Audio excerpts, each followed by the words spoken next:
Global star Ram Charan, director Shankar డైరెక్షన్లో తెరకెక్కిన game changer సినిమాపై భారీ అంచనాలు నెలకొన్నాయి. ఈ మూవీలో రామ్ చరణ్ సరసన కియారా అద్వానీ హీరోయిన్గా నటించింది. ఈ సినిమాను Sri Venkateswara Creations, Zee Studios, Dil Raju production బ్యానర్స్పై దిల్ రాజు, శిరీష్ నిర్మించారు. తెలుగు, తమిళ, హిందీ భాషల్లో ఈ మూవీ జనవరి 10న వరల్డ్ వైడ్ గా రిలీజ్ అవుతోంది. అయితే డైరెక్టర్ శంకర్ కొన్ని ఆసక్తికరమైన విషయాలను పంచుకున్నారు. ఈ మూవీలో ఆ పాత్రకు రామ్ చరణ్ను ఎందుకు తీసుకున్నారంటే, ఆర్ఆర్ఆర్ రిలీజ్కి ముందే ఈ సినిమా చేయాలని రామ్ చరణ్ నిర్ణయం తీసుకున్నారు. ఇందులో రామ్ చరణ్ నటిస్తే బాగుంటుందని దిల్ రాజు భావించారు. నాకు కూడా అదే పర్ఫెక్ట్ ఛాయిస్ అనిపించింది.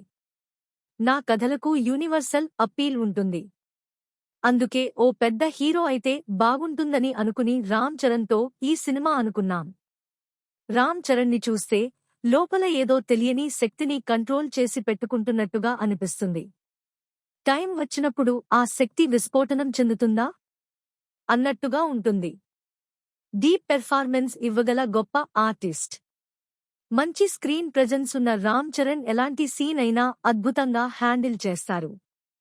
అందుకే గేమ్ చేంజర్కు రామ్ చరణ్ను ఎంపిక చేశాం అని తెలిపారు.